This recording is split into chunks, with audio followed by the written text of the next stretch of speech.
Hi, this is Bobby from Horse Tender Studio, and welcome to the next video in my series about painting a red chestnut stablemate with the painting kit available on my website. There'll be a link down in the description for the kits. This is our project we've been working on. This is the Breyer Mini Magnolia.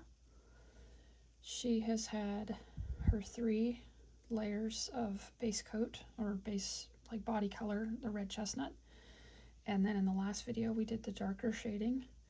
I went back and kind of darkened up her top line a bit more.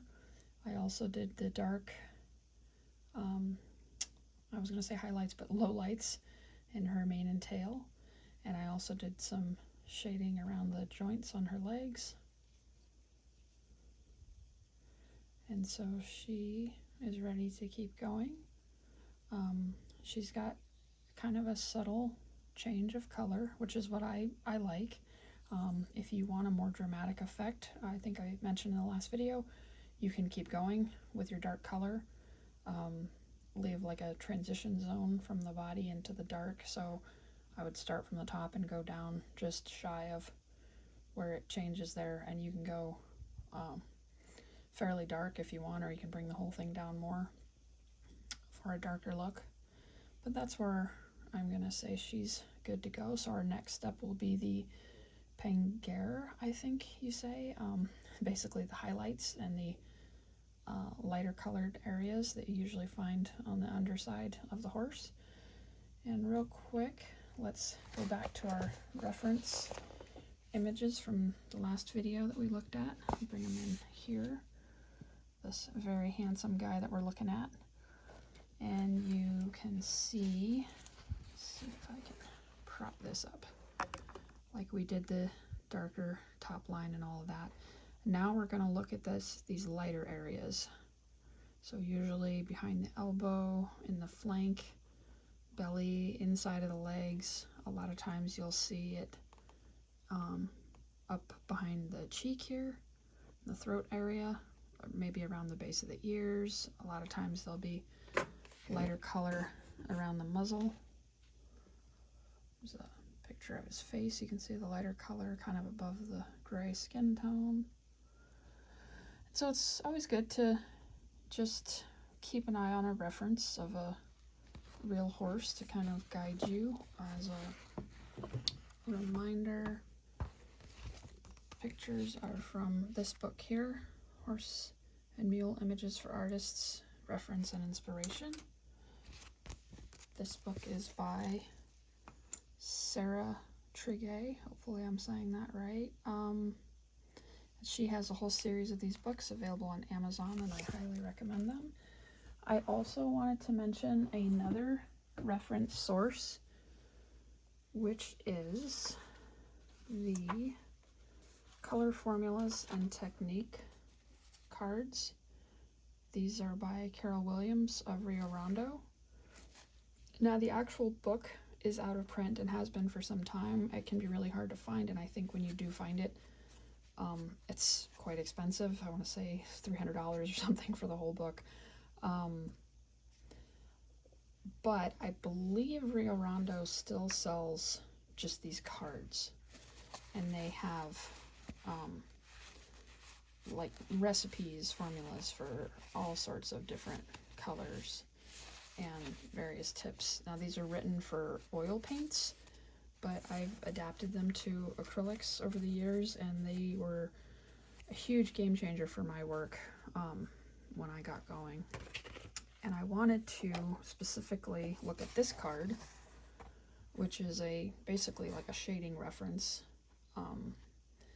And so you can see she has examples here of the saddle, the dark color on top, the different ways you can do it. You know, some horses it's just barely along the top.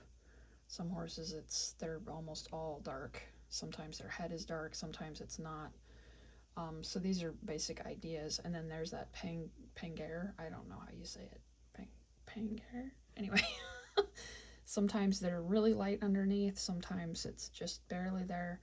So again, it's good to look at, like she says here, to work from photos of horses And then on the back side of this card, there's the chestnut legs I talked about before. A lot of times they're darker on the knees, hocks, fetlocks, and then they'll have that lighter coloring that we're going to do in the tendons and in there. So I highly recommend these cards if you can find them. I think Rio Rondo still sells just the cards. The book itself can be hard to find, but there's a lot of information in the cards. Okay, so for the red chestnut pangare, I'm just gonna keep saying it that way. I hope that's close enough. For this mix, you're going to want the A, the burnt sienna, and the D, which is the pure gold. And what you're gonna do for mixing them is it's gonna be like we did for the base color, which was A and B, so burnt sienna and copper, which was 4 parts burnt sienna and 1 part copper for the body. But this time we're gonna do 4 parts burnt sienna, 1 part pure gold. And that is gonna give us a really nice lighter color that's gonna blend in really well. It's been a week and a half, I think, since I filmed the last video. I went to Breyer Midwest and I have had a bunch of other things going on. So interestingly, my paints that I had taped over here they still look like they're good. I looked at this one just a bit ago. This is that highlight pangare color. So I'm gonna go ahead and just keep using it. But you'll want to mix yours up using the popsicle stick or however you found that works well to get the paint out of your paint pots. Yeah, this stuff it's thickened up a bit under the tape. So what I'm gonna do, since I don't need a whole lot of this, I'm gonna get just a drop or two of water. Drop it in there and then give it a bit of a stir. Get it a little more workable.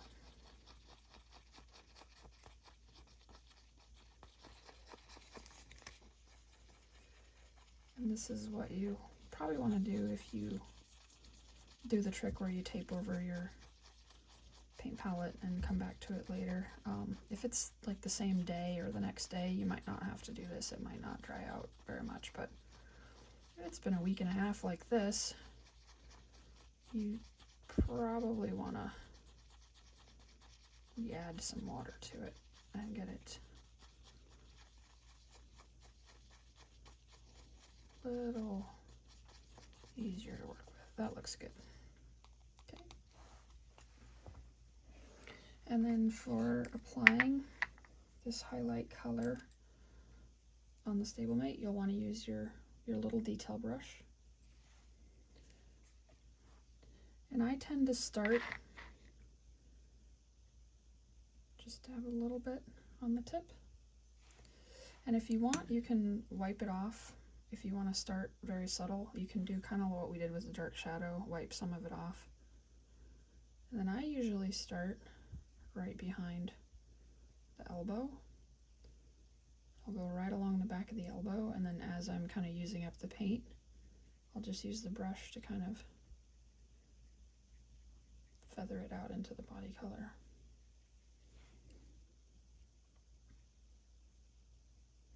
And the same thing in the flank.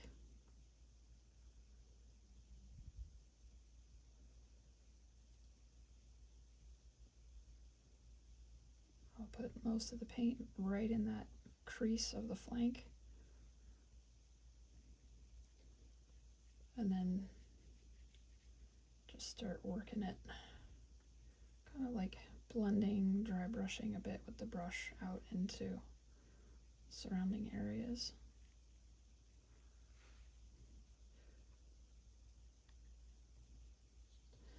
Another place a lot of times they'll be lighter is right on the back of the rump.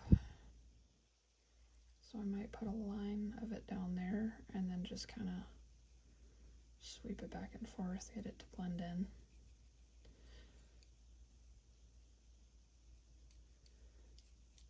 A lot of times they're lighter between the hind legs.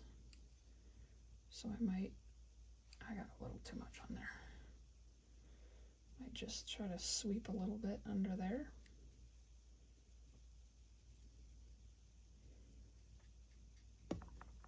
Oop.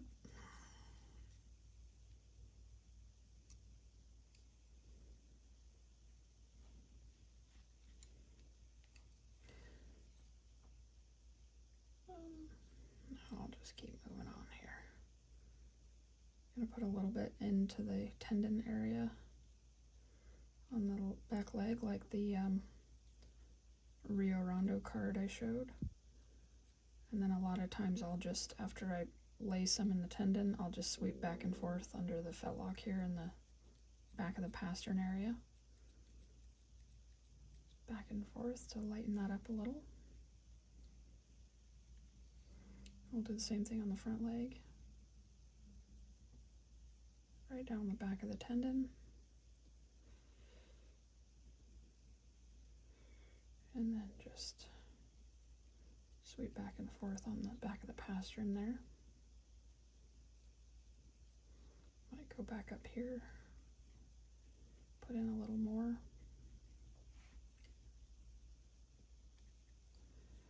Now the first coat of any of these colors I've come up with, the idea is that it's almost not even there. So the idea is that's how I blend with acrylics and dry brushing, is I start with the first layer that is, you almost can't even tell it's there. But that allows for a nice transition into the body color, and then you can build up on it and get the effect that you want. If you want really dramatic shading, you can keep adding bits of this color in these lighter areas.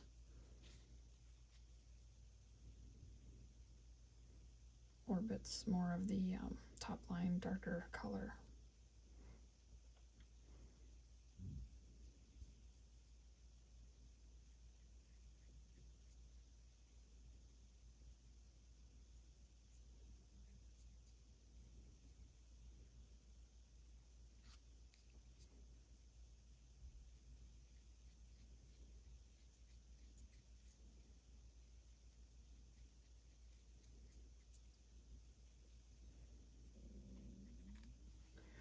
A good place to do this lighter color is up here behind the cheek, like we saw in our reference photo. They tend to be lighter back in here.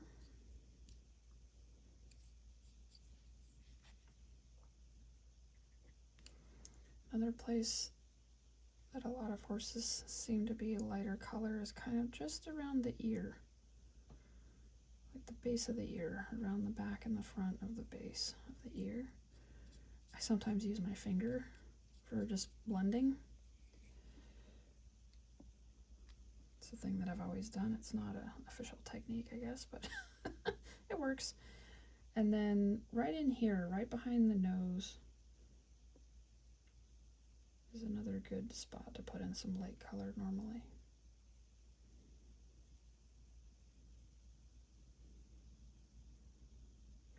Right behind that nostril. So now she's getting some good highlights. I'll just work my way around the legs here. Dry brush kind of sweeping in the pastern area. Lay that color in that tendon on the back of the leg there. I'll make sure we get both sides because I kind of just did the outside when I was over there.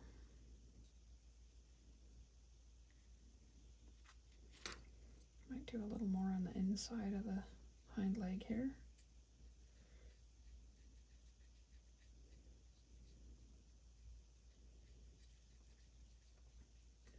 I think I said it before. I tend to be pretty hard on my brushes. You probably can see that I get in there and just scrub away with them sometimes.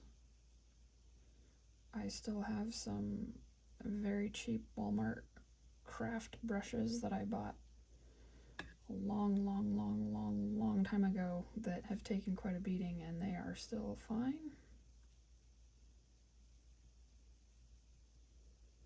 These new brushes that I bought for the kits to try out, I've been pretty happy with. There's been some different brushes I've been finding. I think I talked about in the supply video, having a bit of a struggle finding consistent source for these specific size brushes I want. Outside of going to, you know, an actual art supply, which I'm sure I could find them, but the whole idea for this is to keep it inexpensive. And so for you know, an individual person, you can go to Walmart and you can buy a multi-pack of brushes. I actually just did this the other day to get a few more for the kits and for kind of experimenting with. They right now at Walmart have a perfect brush assortment for like $10, and it has, I think, all the brushes that you would need to do model horse art. Got some really nice flats and rounds and even some nice little detail brushes. So if you are wanting to add more brushes to your art supplies, I can recommend that pack. I think it's $10 or $11. And it's got some plastic palette knives and stuff in it too, which aren't really useful for what I do, but just extra stuff. Go back around and lighten up her throat area again. And this is where I talked about you can just kind of go around and around and lighten up the areas as much as you want. When there's just one thin layer of this on, it's not very noticeable at all. And that's on purpose because, like I said, I prefer to build the shading gradually. It's easier to add more layers and more coverage or dramatic shading or whatever than it is to go too much and then have to basically paint back over with the body color or start over or strip or whatever. And those are always options.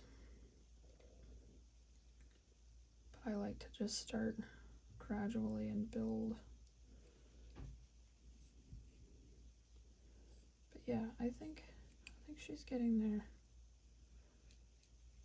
Seeing some fun gold stuff. I'm just gonna throw some on her belly. That's a good spot for lighter colors.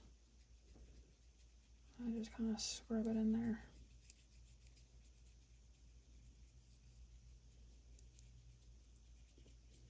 Give this little brush a workout.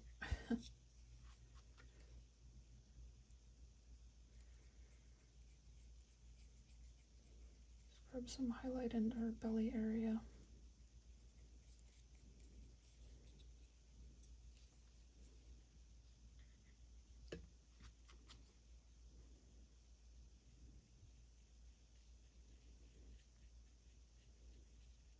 Back into the flank. Her behind the elbow area is looking pretty good. I can see a bit of gold highlight in there. Hopefully this is coming across on the camera. It's a very subtle effect. It's been a while since I've done something that's more dramatic, and I've been thinking I should play with that some more.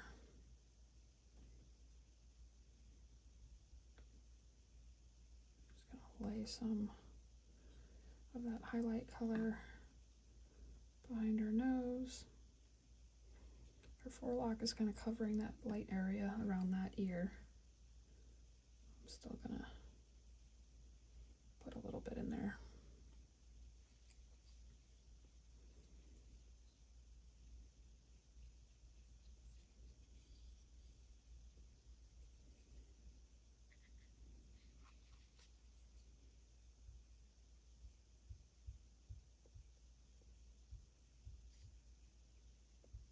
That kind of went in there a little thick, but I think it'll be all right. Good place for a finger blend. Finger painting is fun.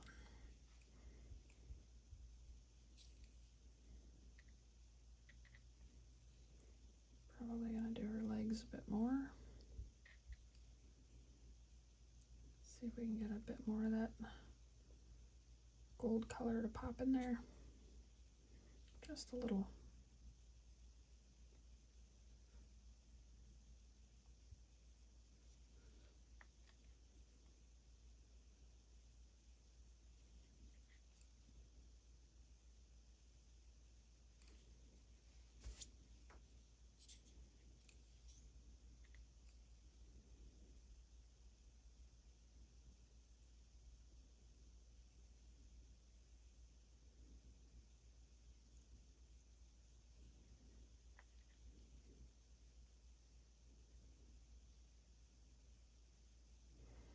I'm just kind of hitting the highlight on all four legs right now, inside and out.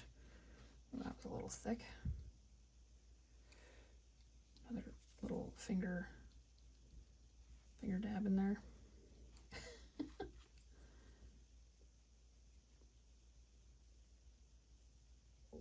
Okay.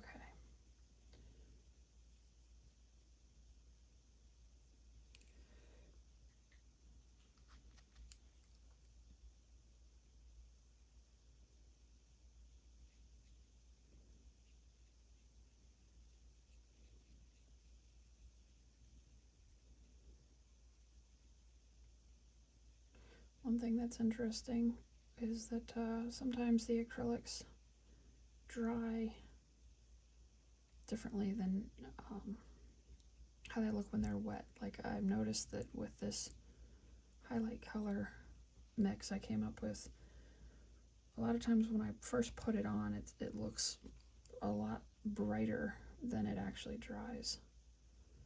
So sometimes I have to remind myself when I put it on, I'm like, ooh, that really pops. But it will fade out as it dries. I don't think I put any on this side of her rump, so I'll do that real quick. Just kind of sweep some on there.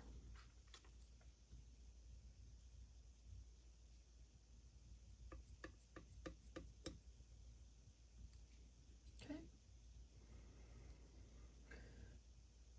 I think I'm going to call that good for now. I may do what I did with the shadow and go back and lay in some more layers, but I'll probably do that off camera. I'm trying to keep these videos a little shorter, but I will also show you, before I showed you putting the darker shadow color into the lower areas of the mane, well, you can do the exact same mane and tail detailing with your highlight color. And so what you'll do is get a little bit on your brush, do that bracing that I talked about, where you support your fingers on each other for stability. And now we're just going to lay that highlight color onto the high parts of the mane. So not the entire mane, but just any part you see that's kind of sticking out. And think of it as the part of the mane that would catch the light. And this is a really easy way to add so much dimension to the mane and tail of a chestnut.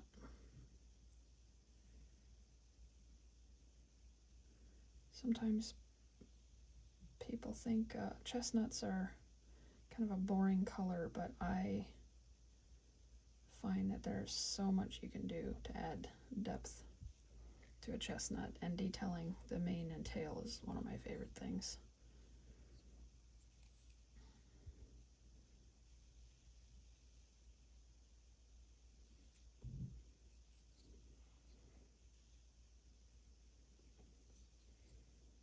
So yeah, that is another way that you can add detail. I'm going to brace my fingertips on each other to do the forelock here. Just going to throw in a bit of highlight on the very tallest parts of the sculpt, if that makes sense.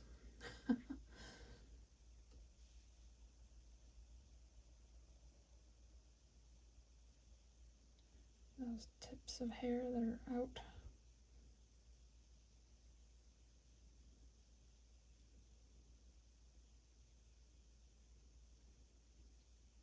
And I'm not painting the whole mane, I'm leaving those dark areas that I put the shadow color in, and I'm leaving the standard regular body color is still like the majority of the mane. If you get kind of a lot of paint, I got like a kind of a glob of paint on the tip of my brush here, you can wipe it off on your paper towel and kind of twirl it a little bit. You might even dip it in your water and just pull it across the paper towel and spin it, twirl it a little bit to get your tip back. And that's really useful when you're doing the detailing. There we go. Now I've got my point back.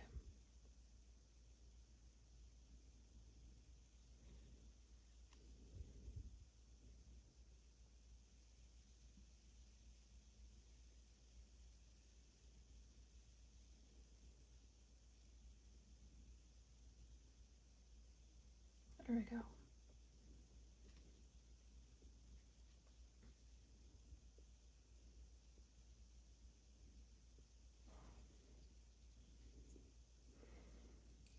And again, you can go back over again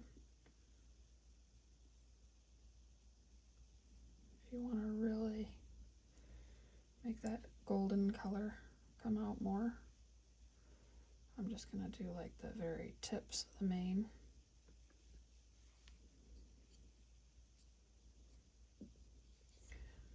And I'll do the same thing on the tail. I'll just do the higher ridges of the tail. I'll leave the tip dark because chestnuts usually tend to have a pretty dark tail tip. So you see where I put a lot of the shadow color in the tail. I won't necessarily carry the highlight all the way down. I might stop up in here somewhere. Just to leave that dark tip of the tail that a lot of chestnuts have. Something like that. So that is how I do the highlight, or pangare, or however you pronounce it, the lighter shading. And stay tuned, in the next video we're going to be doing details. So we're going to do our skin shading, hooves and eyes, and we're almost done. Thanks for watching. See you in the next one.